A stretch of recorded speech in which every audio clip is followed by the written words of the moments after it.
we're taking an electric car. ہم اس مسئلے کے حل کے لیے جدید طریقوں پر توجہ مرکوز کرانے کی غرض سے ایک برقی کار پر پورے امریکہ کا چکر لگا رہے ہیں. To solve climate change. 22 سالہ ریپبلکن بینجی بیکر کا کہنا ہے کہ قدامت پسند اقدار آب و ہوا کی تبدیلی کے مسئلے کو حل کر سکتی ہیں. There needs to be kind of this transformation. ہمیں ماحولیاتی نظام کو محض ڈیموکریٹس کا مسئلہ سمجھنے کے بجائے دونوں جماعتوں کا مشترکہ مسئلہ سمجھنا ہوگا. ریپبلکن اور قدامت پسند دیہی اور پہاڑی علاقوں میں رہتے ہیں. وہ کھیتوں اور فارمز پر کام کرتے ہیں اور انہیں ماحول کی پرواہ ہے. And in the mountains, they care about the environment. بینجی کی تنظیم دیگر معاملات کے ساتھ ساتھ آب و ہوا سے متعلق ایک معاہدہ تجویز کر رہی ہے جس میں زمین سے نکالے جانے والے ایندھن سے کاربن کے اخراج کو ختم کرنے کے لیے ٹیکنالوجی کے استعمال کا مطالبہ کیا گیا ہے اور جو شفاف معیشت کی جانب مرحلہ وار منتقلی ہوگی.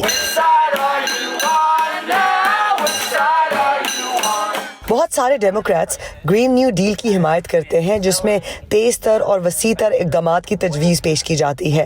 اس کے باوجود بہت سے لوگ پارٹی لائن سے بالا تر ہو کر گفتگو کے لیے تیار ہیں.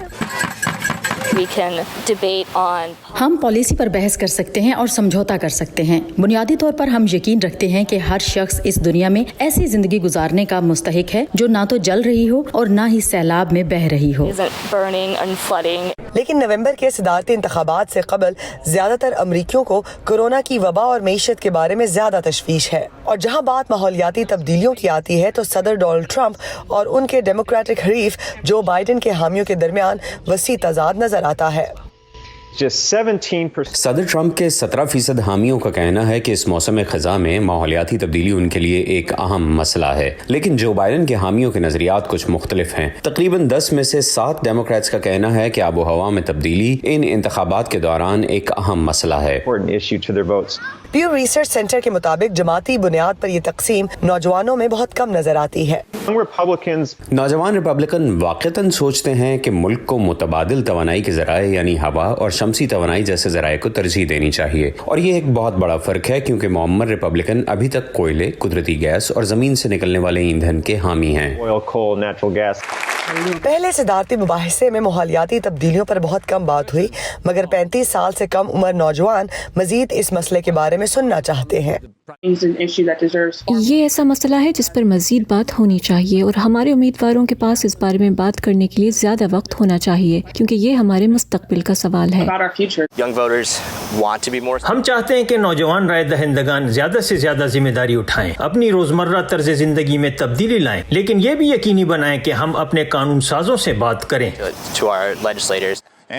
آزاد رائے دہندگان جن کی تعداد انڈیپینڈنٹ ووٹنگ گروپ کے مطابق 40% ہے، اپنی عمر سے قطع نظر بنیادی ڈھانچے میں بڑی تبدیلیوں کے حامی ہیں. نوجوان امریکی موسمیاتی تبدیلیوں سے متعلق نقطہ نظر سے ممکن ہے اختلاف رکھتے ہوں، لیکن سبھی اس مسئلے کا کوئی حل چاہتے ہیں. بیشتر نوجوان ماحولیاتی تبدیلی پر بات کرنے میں بڑے پرجوش ہیں اور اس اہمیت اور اثرات کو سمجھتے ہیں. ان کا کہنا ہے کہ امریکی حکومت نے پہلے اس مسئلے کا ادراک کیوں نہیں کیا اور ان مسائل کا قبل از وقت کوئی حل کیوں نہیں نکالا جن کا ہم آج سامنا کر رہے ہیں. لیکن مسئلہ نوجوانوں کے اس جذبے کو باقی لوگوں میں منتقل کرنے کا ہے. عام طور پر آدھے سے بھی کم نوجوان اصل میں ووٹ ڈالنے جاتے ہیں اور ہر 4 سال بعد یہی گفتگو ہوتی ہے کہ کیا نوجوان ماضی کی نسبت زیادہ شرح میں ووٹ ڈالیں گے، جس کا سیدھا سا جواب یہ ہے کہ معلوم نہیں. ویرونیکا بالڈراس اگلیسیس کے ساتھ ایرم عباسی، وائس آف امریکہ.